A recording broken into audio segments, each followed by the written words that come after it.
മാസത്തിലൊരിക്കൽ സ്ത്രീകളിൽ കണ്ടുവരുന്ന മൂഡ് സ്വിങ്സിൻ്റെ അസുഖമുണ്ടല്ലോ, അത് തലയ്ക്ക് പിടിച്ച് ഭ്രാന്തായി വീട്ടിലിരിക്കാൻ പറ്റാതായപ്പോൾ ഒന്ന് ബീച്ച് വരെ പോയാലോ എന്ന് മിഥുവിനോട് ചോദിച്ചു. മിഥു ഓക്കെ പറഞ്ഞു, ചക്കി ഡബിൾ ഓക്കെ പറഞ്ഞു. പക്ഷെ അവിടെ ചെന്ന് ഈ കുന്ത്രണ്ണം കണ്ടപ്പോൾ എനിക്കതിൽ കയറണം, സ്ലൈഡ് ചെയ്യണം എന്നും പറഞ്ഞ ഒരേ വാശി. അതിന് ഹൈറ്റ് കൂടുതലാണ്, നിനക്ക് പേടിയാവുമെന്ന് പറഞ്ഞിട്ട് കേൾക്കാതെ വാശി പിടിച്ച് കയറി. എന്നിട്ടോ ഷോർട്സ് ഇട്ട് വന്നതുകൊണ്ട് സ്കിന്നുമായിട്ട് കോണ്ടാക്റ്റ് വരുന്നതുകൊണ്ട് അതിൽ പ്രോപ്പറായിട്ട് സ്ലൈഡ് ചെയ്യാൻ പറ്റുന്നുണ്ടായിരുന്നില്ല. പിന്നെ ആ ക്ഷീണം തീർക്കാൻ വേണ്ടി ഒരു ഐസ്ക്രീം വാങ്ങിച്ചു കൊടുത്തു. കൂടെ ഞാനും കഴിച്ചു ഒരു ചോക്ലേറ്റ് ഐസ്ക്രീം. ഇങ്ങനത്തെ അവസരങ്ങളിൽ ചോക്ലേറ്റ് നല്ലതാണ്. മിഥു പിന്നെ ഉപ്പിലിട്ടതാണ് വാങ്ങിച്ചത്. മിഥു ഇപ്പം ഷുഗർ കൺട്രോളിലാണ്. അങ്ങനെ ഉപ്പിലിട്ടതും ഐസ്ക്രീമും ഒക്കെ ആയിട്ട് ഇരിക്കാൻ പറ്റൊരു സ്ഥലം തപ്പി ഞങ്ങളിങ്ങനെ നടക്കുകയാണ്. സ്വന്തം നിഴലിനെ തന്നെ കണ്ട് ഇങ്ങനെ നടക്കുന്ന ഒരു രസമാണ് കേട്ടോ.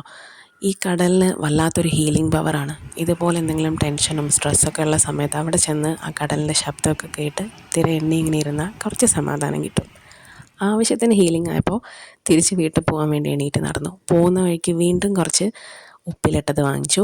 പൈനാപ്പിളും മാങ്ങയുമാണ് വാങ്ങിച്ചത്. അതും കഴിച്ചുകൊണ്ട് തിരിച്ച് വീട്ടിൽ പോയി.